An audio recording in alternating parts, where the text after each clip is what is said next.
Good morning everyone. सो आज हम solve करेंगे problem of day leet code का। सो जो आज की प्रॉब्लम है, अरेंज सम ऑफ सॉर्टेड सब एरे। इस क्वेश्चन में हमको क्या गिवन है, हमको एक एरे गिवन होगा नम्स, यानी हमको एक नम्स का एरे गिवन होगा। ठीक है, हमको क्या करना है कि नॉन डिक्रीजिंग ऑर्डर में एक सब एरे जनरेट करना है। मतलब हमको करना है कि जो भी हमारे पास एरे है, इसका क्या करना है, sum of all non empty contiguous sub array from the array then sort in non decreasing order. ठीक है, यानी जो भी हमको नम्स दिया होगा, सबसे पहले हम क्या करेंगे, इसमें सारे non empty contiguous sub array generate करेंगे। उसके बाद हम करेंगे उसको नॉन डिक्रीजिंग ऑर्डर में सेट करेंगे। ठीक है, और हमको पता है कि अगर हमको एन साइज का एरे दिया हुआ है तो सब एरे की साइज क्या होती है, N into N plus one by two. ठीक है, हम क्या करना, return the sum of number from index left to index right. यानी जो भी हमारे पास नम्स होगा, सबसे पहले इसका हम सब एरे जनरेट करेंगे। लाइक जैसे ये सब एरे हुआ, ढेर सब एरे जनरेट हो गया इसका, मतलब सब एरे का सम। देन हम इसको क्या करेंगे, सॉर्टेड ऑर्डर में करेंगे।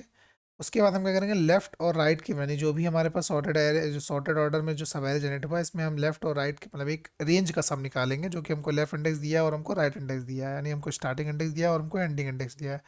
अब क्योंकि ये दोनों इंडेक्स हमारा वन से स्टार्ट हो रहा है, तो जब भी हम मतलब ये दोनों मतलब जो हमारा लेफ्ट और टू राइट इंडेक्स जो है हमारा वन से स्टार्ट हो रहा है, तो अपने क्योंकि हम जो भी हमारा नम्स होगा वो जीरो बेस इंडेक्स होगा, तो जब भी हम सम करने की जब हम सम करना स्टार्ट करेंगे तो हमको लेफ्ट माइनस वन से स्टार्ट करना है, क्योंकि जो हमारा एरे होता है वो जीरो बेस इंडेक्स होता है।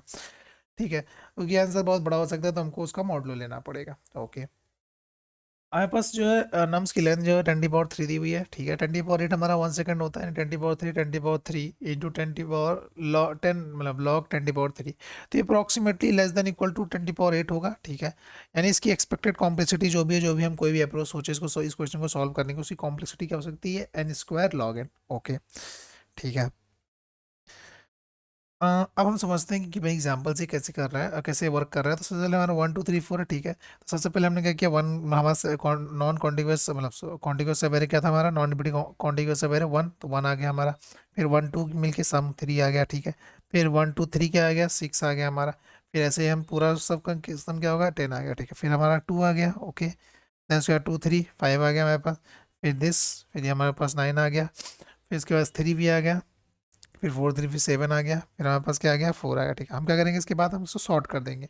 अदरवाइज पूरे जो हमने हमने सब एरे जनरेट किया था, non empty contiguous sub array, इसको हम सॉर्ट करेंगे। सॉर्टेड ऑर्डर हमारा ये आ गया। ठीक है, अब हम क्या करना है कि लेफ्ट और राइट से इसको सम करें। लेफ्ट हमारा वन से स्टार्ट करना था, तो हम कहाँ से स्टार्ट करेंगे, जीरो स्टार्ट करेंगे। तो यहाँ से लेकर के हम कहाँ तक जाएंगे, 5 तक जाएंगे। 5 मतलब 4 तक। तो इसका सम जो भी होगा ये हमारा आंसर होगा।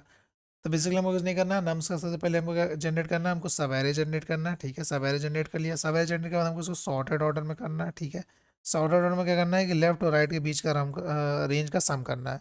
ठीक है, सॉर्टेड ऑर्डर जनरेट करते टाइम हमको ध्यान देना है कि आंसर बड़ा हो सकता है, तो हमको उसको मॉडलो लेना पड़ेगा मॉड के साथ। ओके, तो अब इसका हम एक बार कोड देख लेते हैं। तो हमने क्या किया, हमने एक वेक्टर सवेरे बना लिया। ठीक है, अब हम इसके अंदर क्या करेंगे, सारे सवेरे को पुश करेंगे। तो सवेरे मतलब सवेरे जनरेट के लिए हमको पता है कि big of O n square लगेगा, क्योंकि एक लूप जो हमारा स्टार्टिंग होगा और सेकंड जो लूप होगा जो हमारा, वो उस पार्टिकुलर नंबर से जो जितने सवेरे जनरेट होगा वो फाइंड करेगा। जैसे हम अगर फर्स्ट इंडेक्स को सिलेक्ट करते हैं, तो फर्स्ट इंडेक्स से जितने सवेरे जनरेट होंगे वो हमारा सेकंड लूप जनरेट करेगा।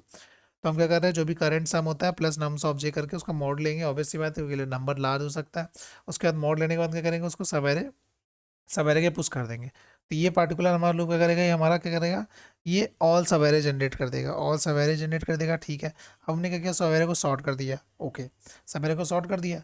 अब हमको रेंज सम निकालना है, तो सबसे पहले हम रेंज सम स्लाइस कर देंगे। फिर हम जो भी हमको लेफ्ट वैल्यू दी है उसको माइनस वन, क्योंकि मैंने बोला था लेफ्ट, क्योंकि लेफ्ट की जो हमको वैल्यू दी वो वन बेस इंडेक्स दी हुई है, तो हमको -1 से लेकर राइट तक हमको जो भी सम होगा उस सम करना है टोटल, उसके बाद उसके रेंज को रिटर्न कर देना है।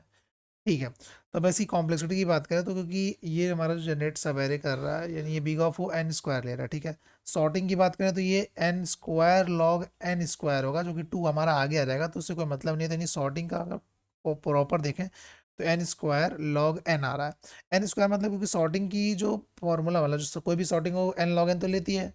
ठीक है, क्योंकि यहाँ पर एन क्या है, एन एन स्क्वायर है, तो यहाँ टोटल कॉम्प्लेक्सिटी क्या होगी, n square log n square, क्योंकि टू कांस्टेंट है तो आगे आ जाएगा, तो टू एन स्क्वायर, तो टू का कोई मतलब नहीं है। तो ओवरऑल टाइम कॉम्प्लेक्सिटी जो है इसकी, वो क्या बन जाएगी, एन स्क्वायर लॉग एन। और स्पेस कॉम्प्लेक्सिटी, क्योंकि हमने एक एक्स्ट्रा सवेरे लिया हुआ है, तो मतलब एक्स्ट्रा सवेरे लिया, तो वो भी बिग ऑफ एन स्क्वायर।